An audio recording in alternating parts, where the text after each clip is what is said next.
Hello, and welcome to Reject Modernity, Embrace Tradition, where we take you back to the good old days, just maybe not quite how you expect from our title. I am Megan Cox. And I am Clayton Becker. And Megan, we're doing a different episode today. What are we talking about today? Today, we are going to reject unplanned hiatuses, and we are going to be embracing the academic job market. Yeah, that's right. This is our announcement, basically, that we are taking a hiatus for the rest of the summer, probably until like the end of September, more reasonably. And the reason for that is that both Megan and I are going on the academic job market this fall. This is an immense amount of work and time and labor, and it would just mean that any episodes we put out between now and the end of that process, or the end of the application process at least, would be not super high quality content. No. So we wanted to announce that formally because we've taken a number of unplanned hiatuses over the past 2 years that we've been doing this podcast. Just because life got in the way in various ways, and now we're realizing, let's just have it be a real thing. Let's do it on purpose. Yeah, let's do it on purpose. But we didn't want to leave you guys with just that straight up information, right? This is a hiatus that's happening. We wanted to explain what the job market is about, what it's like. And in order to do that, we've brought on a very special guest today, former UCLA political science PhD student, former office mate of mine, and incoming professor at Texas A&M, Graham Straus. Hi, Graham. How you doing? Hey, Clayton and Megan. Doing well, and stoked to be rejecting modernity. Thank you. We appreciate that. So first, we just wanted to, describe what the academic job market is like first and foremost, because we want you to understand why we are leaving you guys for 6 to 8 weeks. And also, Megan and I sort of get the vibe from audience comments and comments on the clips of this that I post on TikTok and that kind of stuff, that a non-trivial portion of our audience is either in graduate school right now, or are college age students who are thinking about graduate school. And so we wanted to bring on someone who has very recently completed the academic job market process to give you guys just a better sense of what it's actually like, what you can expect. And if that's sort of an organizing condition for you on whether or not you do want to go to graduate school, perhaps it would be helpful to have that information directly from the source before you make that decision. Absolutely. I do want to note really quickly, one of my kind of selfish reasons for wanting to do this is so that I can send this podcast out to anyone who might be asking how the job market works among family and friends. So if you too are a social science grad student and your family or friends are asking what the heck is going on with job applications, feel free. You're welcome. Send this right along, increase our numbers, and decrease the number of questions you yourself have to answer. Thank you. Thank you, Graham, for being here and helping with that exercise. Yeah. So, Graham, I guess first question, just to start us off nice and easy, what was your experience of the academic job market as you went on it last fall? So, my experience began in earnest around now. With jobs starting to post and talking to everyone who'd been through it recently that I knew. So what you're doing, talking to me, is good. And I was doing a lot of this with, Derek and Dan and Julia and any young professor or recent grad student from UCLA I could talk to.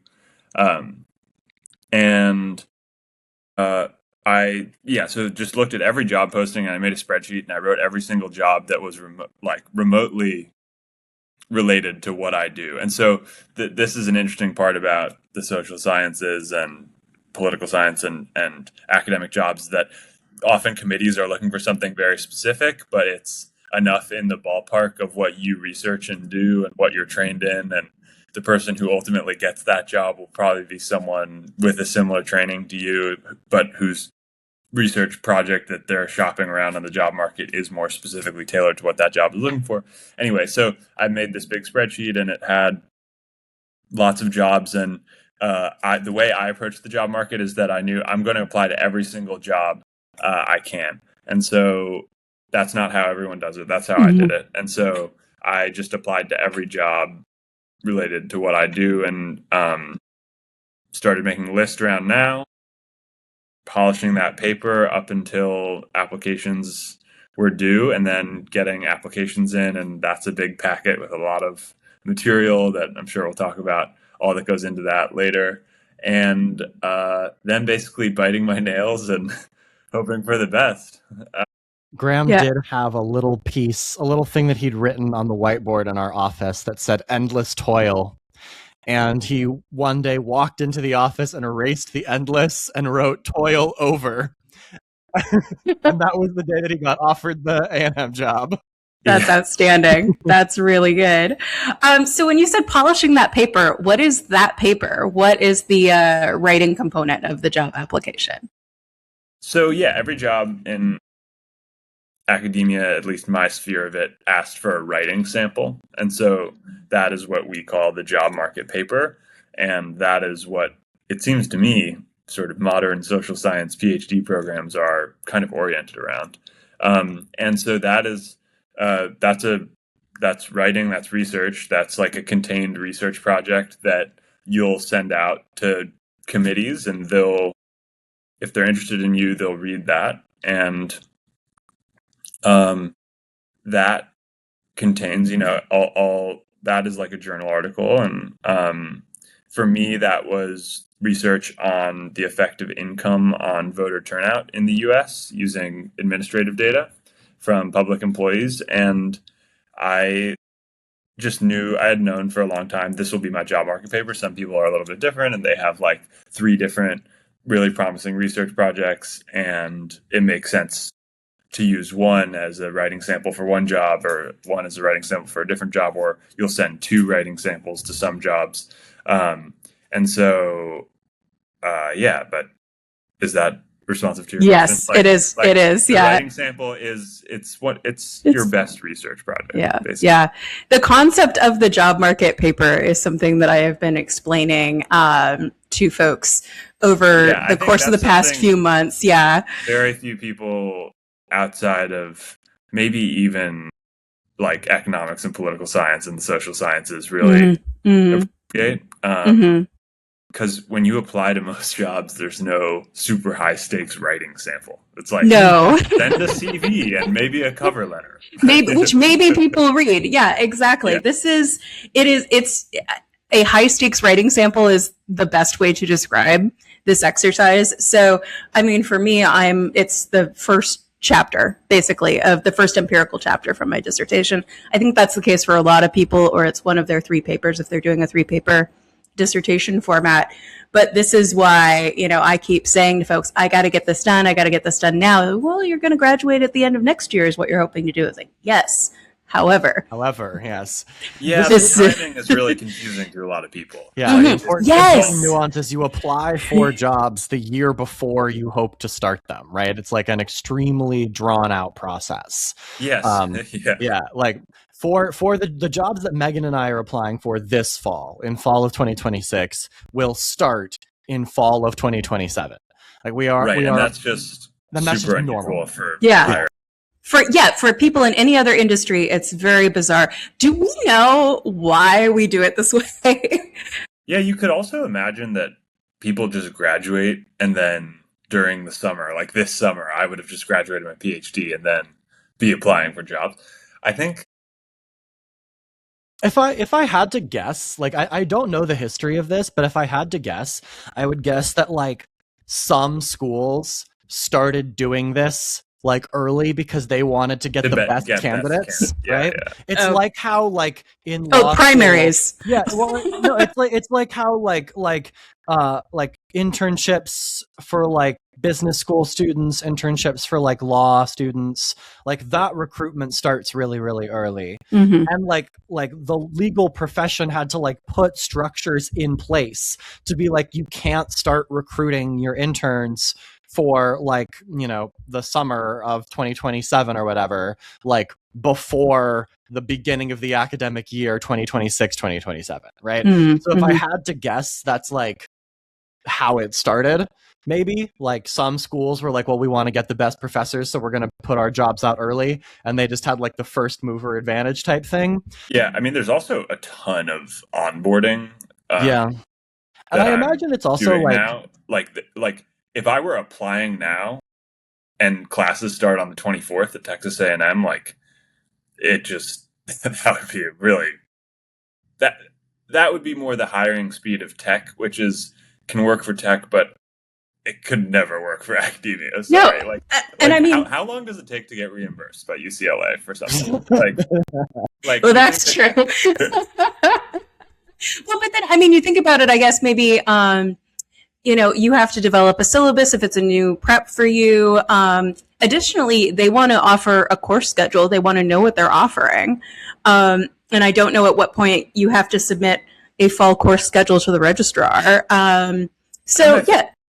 Yeah. The job talk is, well, I'm sure we'll get there, but like that requires so much time and yeah, maybe I'll save that for a separate. Yeah. No, we're definitely going to talk about the job talk. But I mean, I think this is important context for folks. It is unusual that you would graduate without a job and then just go applying for jobs. I actually know people who, they are on the job market, they don't get an offer that they like, and they say, okay, well, I'm just not going to graduate. You kind of hang around and get continued employment somewhere around the university, be it TA-ships or stay at UCLA. Yeah. Or you can like get there's other jobs out there that are called postdocs. So it's like a temporary like 1 or 2 year position that you do while you like essentially beef up your like research chops or whatever, like your bona fides by like working on your research and publishing stuff. And so some people will like apply for postdocs like both during and after the like regular professor market sort of is over. But I think the thing that we alluded to there that I want to pick up on is like the speed at which this moves, right? Like academic hiring is a super lengthy process for a number of reasons, but like one of the key reasons is just the volume of like applicants relative to the number of like actually super desirable jobs out there, right? Like Graham, I think you said that you were applying to like literally every single job that was even remotely applicable to like what you do, right? Yeah. How many assistant professor jobs did you apply to? I think 42 was the final number. And that's like a low number of available jobs for like historically speaking, right? Like, I mean, I bet in a better job market year, there were people out there who applied to. But so you've got like every single person who is honestly, graduating with their PhD. Maybe the number of like, I think the number could have been even higher because I ended up getting this job at Texas A&M in like early November or mid-November, and then some actually still post after that. So and you weren't applying to those, obviously. Yeah, they just weren't. I wouldn't have taken them over Texas A&M. So yeah. And so basically every single person who will graduate with their PhD in political science will apply to at least a couple dozen jobs. There are several dozen like PhD programs around the country that are minting like qualified applicants every year. And every one of those programs will graduate, between like a half dozen to a dozen people every year. So like you do the math, right? For like every single job that is getting posted, you have, a couple hundred applicants, most likely. Right. Well, yeah, fun dynamic is it's really hard to do that math too because there's all the people applying to those jobs who already have jobs. Yes, exactly, as well, right? There's assistant professor jobs that open up are not like jobs that only what we call ABD, all but dissertation people can apply for, right? Or people who have postdocs can apply for. Sometimes you'll have assistant professors who work at a school that want to like move to a different one, right? And this is not necessarily like a knock on those folks, right? Like one of my advisors, one of my committee chairs moved from NYU to UCLA. She applied for an assistant professor job that UCLA had offered, right? I mean, actually, this is a good example to jump in that like like that's one of the job, one of the 42 was something like UCLA, where it's like, what am I trying to say? Maybe certain assistant professor searches, the committee knows they want someone with experience as an assistant. I mean, they probably won't put that in a posting, but there are reasons a committee might want someone who's been doing the job already. Yeah, or sometimes people, like departments, will post an open rank faculty search. Sure. And oftentimes, like, you'll get, people who are already tenured applying for those jobs. If they're like at a school, like, someone from, say like a Texas A&M, right? If there's like an open rank job that gets posted at like Berkeley, my view to people might apply listeners, for it. Like people who, if you're qualified at all, apply.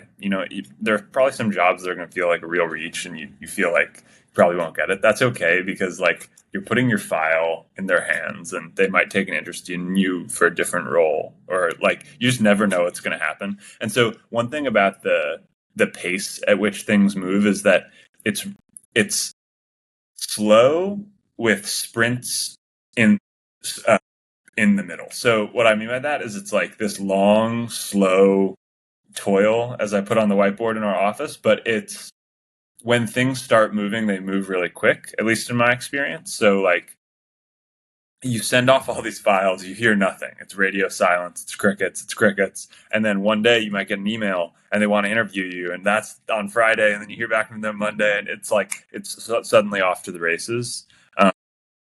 And certain committees are going to move quickly, and or like they had all the job talks, and then none of those candidates panned out, and now they're doing a new round of interviews. And so you send off that file, and you really don't know what's gonna happen or when. And when things start moving, you're ready to roll. So that's like to your family members or anyone who's loves you and is listening to this podcast and trying to understand what you're going through.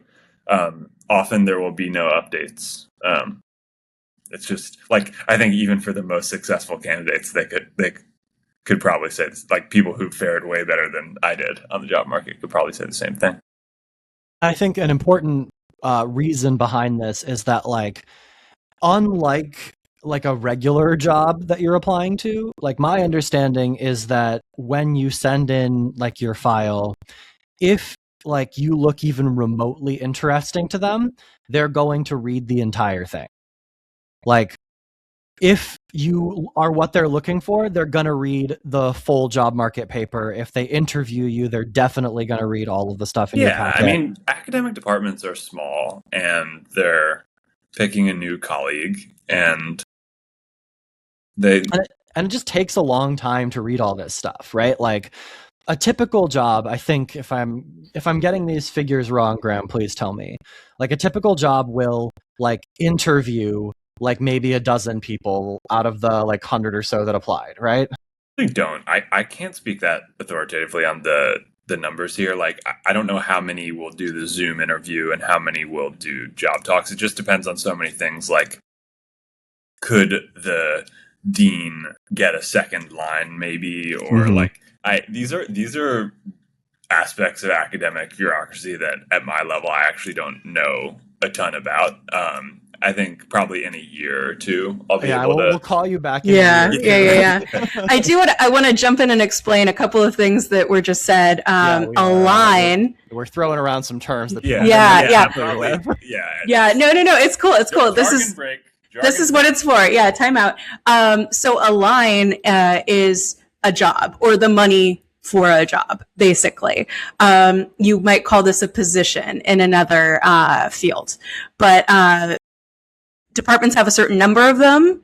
One of the things that's become really difficult in a lot of departments, just across academia generally, is a reduction in the number of lines available. And those classes that would ordinarily be taught by those people may be taught by adjuncts. And so when we say maybe the dean can get another line, we're saying maybe they were hiring for one job. They knew they were hiring for one position, but maybe if they've got two great candidates, the department can go advocate for an additional position. And so they'll be able to hire two people out of the group of people that they interviewed. Yeah. And when we say interviews, those are not like the actual thing that gets you the job or not. That's whether they want you to give what's called a job talk. That is okay. So like the first round interview, which may be on Zoom, right? That's the interview to determine if you are going to do a quote unquote fly out, right? Yeah, so that's become really common. I think that became more common after COVID. But it makes sense that they wouldn't do flyouts for everybody because that would be a lot. But Graham, can you tell us about what a flyout is and how that works? Because if you've ever interviewed for a job doing anything else, this process is going to sound deranged. Yeah. Yeah, it is. It is. So if they're interested in you, if they're very interested in you, they'll fly you out. And what that means is they put you up in a hotel for 1 or 2 nights, and you have the huge interview day. So you're flown out for a day long interview, and that interview consists of many one-on-one meetings with people in the department, and then in the middle of the day, a job talk. And in the job talk, you'll present your research, and the department will show up and listen to your presentation, and it's like a seminar. It's like a normal speaker series, but there's someone may or may not get hired. Very, very high stakes speaker series. And so that's in the middle of the day, and there are often dinners with faculty members. So that's like another opportunity to meet people. And just be at a research institution, I said departments are small, but they're big enough that you'll meet with lots of different people in the department. And so no one meeting will be that long, at least in my experience. But you may meet a dean who will tell you about like tenure and promotion processes, and you may meet faculty members who in different departments, say you're being interviewed for a line that's in like communications and political science, or econ and political science, or statistics and political science. You may meet with people in different departments. So yeah, you meet with people individually, and then you give a job talk to the department. And the job talk is a research presentation of about 35 to 40 minutes and a Q&A. And sometimes the Q&A overlaps with the the presentation itself. The Q&A starts before the Q&A. And there are people who understand department that like can tell you every school's Q&A etiquette, and I'm not that person. The folks at Texas A&M were really nice, and when they brought me out, they kind of told me what to expect. They're like, here's how questions work here. And that's really sweet. So I wasn't, because you can have it go both ways, where you're getting interrupted and you're wondering, oh, do they hate me? Or everyone's silent and you're like, are they interested? And so you don't have to, you can just ask people what's the norm. I remember, I think you said that like you also did a job talk at Amherst, right? No, I had a Zoom interview at Smith College. Smith, okay. There was one place that you like did a job talk and everyone was quiet the entire time, right? Was that at Smith, or did you not actually go out and do the? I didn't give the job talk at Smith. Okay, that might be somebody else. Honestly, yeah. There was someone. We see no spark of recognition in Graham's eyes right now. Someone recently, like within the last year or two's like group of folks said like, oh well, I went and I did my job talk, and like there were no questions, and then at the end they were like, yeah, great job, dude, and then like they offered me the job. Okay. That's good stuff. That's like some Ruth Bader Ginsburg type stuff. Actually, just I think this, give your whole talk. Anyway, they can go either way, right? And I would say, like, especially at a department like as large as like UCLA or like A&M, like at least in the job talks I've been to in our department, like the room is pretty packed, right? There's like 50 or so people there who are like watching you like give your presentation about your job market paper. Academics are curious, talkative people. Like I don't think many job talks have happened with where they end and everyone in the audience is like, great, cool, good job. Like, Yep. we like Understood everything, no questions. Yeah, understood everything. No points to add, no thing to say. Like, people say things, people talk, and that all will happen after job talk. It occurs to me thinking about, so as Clayton has described, we would, as grad students, go to these job talks when UCLA was interviewing people. And it occurs to me that one of maybe the more interesting things or things to suss out in the room is you don't get an explanation of who's who. Yeah. You might know the faculty already, but you've got grad students coming in, and sometimes, like me, the grad students and the faculty's ages overlap. So maybe it's a little hard to figure out who's who and what's going on and what the deal is. So I don't know if like that, if you can speak to the experience of kind of trying to figure out departments or the nuance there, or if it was all just whatever. If you get an interview, you're going to read up on the department and kind of get curious and read people's websites. But it doesn't really matter. Like, once you're in the Q&A, it helped me to just think like a question is a question, and I don't, not too in my head about who's asking it. Yeah. That's good advice. Thank you. I think what we do, academia, it can be so like hierarchical. It's like, oh, this person is the full, Hoffenberg professor of American politics, or like this person. Yeah, exactly. What Zoller's asking me a question, I'm going to be like, oh God. I think with your research, an undergrad who's like, I'm going to go to the political science hiring talk today, that they can ask a fantastic question that gives you an opportunity to talk about another feature of your research. You're still the one answering it, I guess. No, that's useful. And also, I mean, if I'm just speaking for myself and thinking ahead and being like, oh, I'm going to be a little nervous about this. Embracing the questions as the opportunity to show off, not as like somebody attacking your research is probably a good mindset to have, it sounds like. I think that's for sure the right mindset. I had to do a lot. Like, I think most people have to do some calibration of tone in answering questions. I had them, and like, there's sort of a spectrum of confident and authoritative, but also respectful, and it's one of the and then you want to, like, people have ego stuff wrapped up. Like, how could you ask that? I just explained that so clearly. Like, that's not what you want to say at all. So. Yeah. Good tip. One of the things that one of my committee chairs always tells me is that, like, you don't want to come across as a grad student. Like, you want to come across as like someone who is like worthy of being these people's colleague. Like, they'll hire you if they want to hire you, and they're not going to want to hire you if you come across as like being a like non-professional graduate student who like doesn't really know what's up. And there's a good deal of like professionalization that needs to happen in like the kind of presentation that you do for like a class, or that you do for your students as a TA or a teaching fellow, and the kind of presentation that you do as like for a job talk. The job talk has been described to me variously as like a thing you will have practiced like 75 times by the time you actually give it for real. And it lasts 45 minutes plus questions, so you guys do the math, right, of how long you're going to spend practicing the job talk.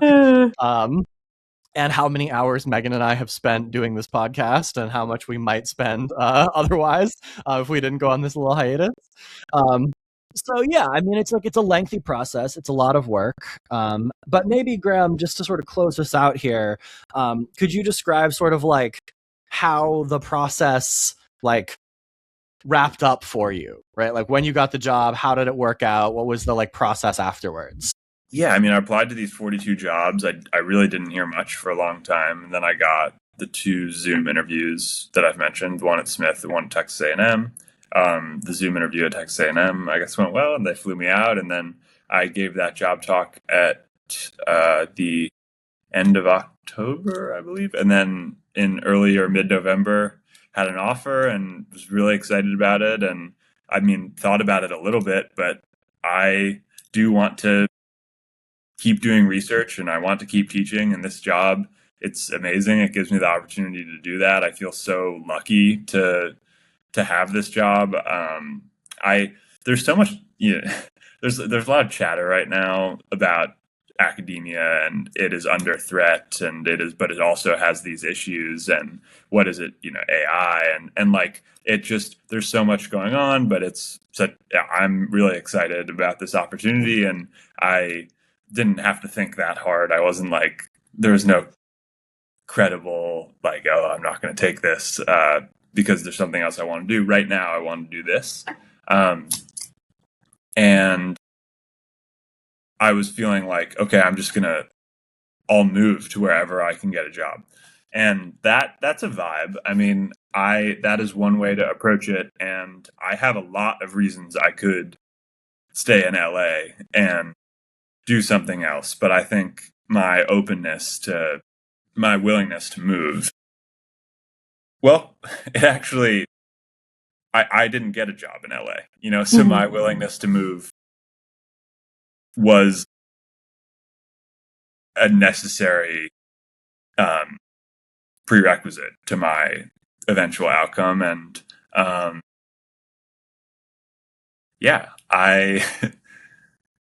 one thing one of my advisors said to me is like only you and your family can decide what's right for you in the academic job market. So I think that's a good thing to I'd love to like include that in my comments on the academic job market. Just always willing to talk to people about it and always so happy to share my experience, but only you and your loved ones kind of know what's the best course of action. And so I'm off to Bryan, Texas, where I'll be living and working at Texas A&M. And I just basically wrapped things up after I got that job. It was a really good offer and really just exactly what I wanted. And I decided, okay, I'm going to graduate this spring and move August 1st. So it's coming up. Yeah. That's so exciting. It's so, we're all so excited for you, just to speak for like everyone in your social network.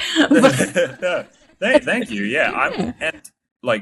I'm so stoked about the students at UCLA and want you all to have so much success this year. And like, I think academic research is great. And I think like, I think people at UCLA have a really good, or just rigorous researchers and kind people. And I'm Bruins for life. UCLA, 4 letters, known worldwide. Go Bruins. Awesome. Any final thoughts, Clayton? No, I think that's as good a place as any to call it. Yeah. So I guess until Megan and I have submitted our applications, until we're waiting to hear news, as Graham described, I have been Clayton Becker. I have been Megan Cox. I'm Graham Straus. And new professor at Texas A&M. And we will see you guys hopefully sometime in October.